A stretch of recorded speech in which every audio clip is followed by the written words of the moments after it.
Let's mic देश का मिजाज नॉर्थ।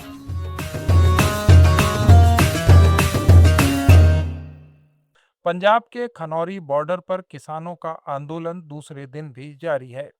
आज संगरूर और पटियाला के प्रशासनिक और पुलिस अधिकारियों ने किसान नेता जगजीत सिंह डल्लेवाल सहित कई नेताओं के साथ बैठक की। डल्लेवाल ने कहा कि किसानों का खनौरी बॉर्डर पर स्थायी मोर्चा लगाने का कोई इरादा नहीं है। 51 किसानों का जत्था पैदल दिल्ली के जंतर मंतर जाना चाहता है, लेकिन हरियाणा प्रशासन ने रास्ता सील कर उन्हें रोक रखा है।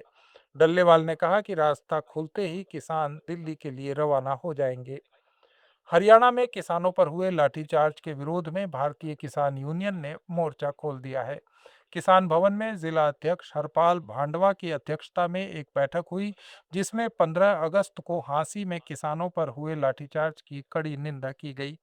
किसान नेताओं ने कहा कि लोकतांत्रिक तरीके से अपनी मांगे रखने वाले किसानों पर बल प्रयोग करना गलत है। बैठक में बीजेपी के प्रदेश अध्यक्ष अर्चना गुप्ता की कथित जातिगत टिप्पणी को लेकर भी नाराजगी जताई गई। दिल्ली में सरकारी हाउसिंग कॉलोनीज की जल्द कायापलट हो सकती है।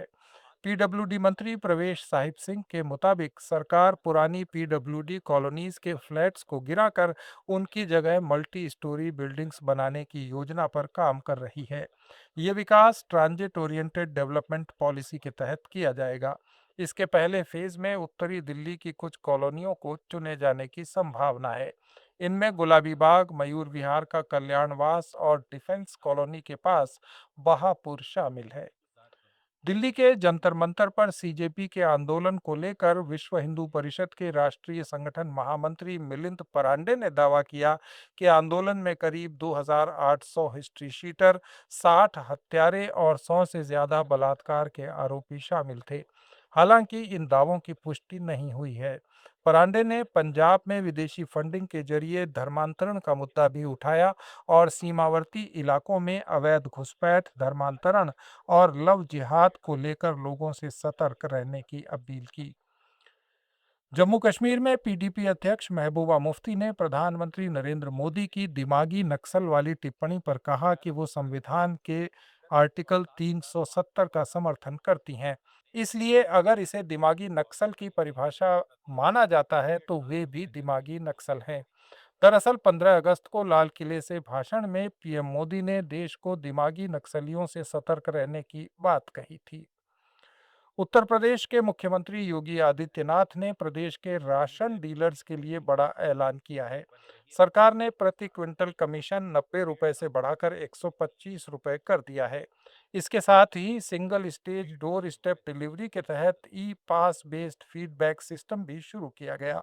सीएम योगी ने कहा कि 2017 से पहले भ्रष्टाचार के कारण राशन दुकानदारों की छवि खराब हुई थी, लेकिन अब पारदर्शिता से उनकी छवि ठीक हुई है।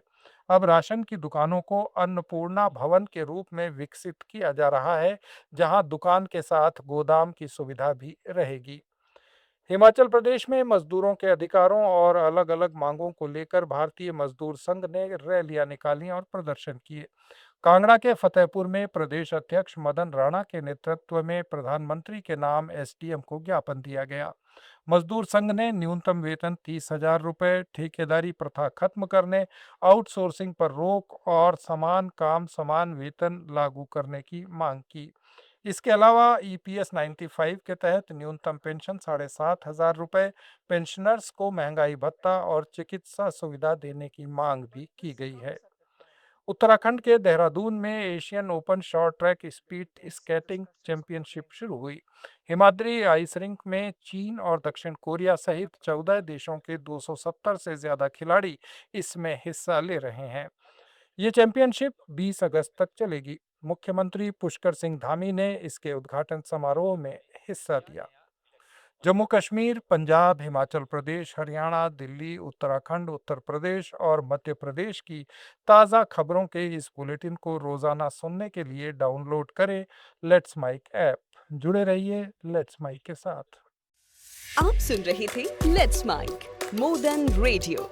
फॉलो कीजिए हमें हमारे सोशल मीडिया प्लेटफॉर्म्स पर। आप सुन रहे थे let's mike more than radio. Follow कीजिए हमें हमारे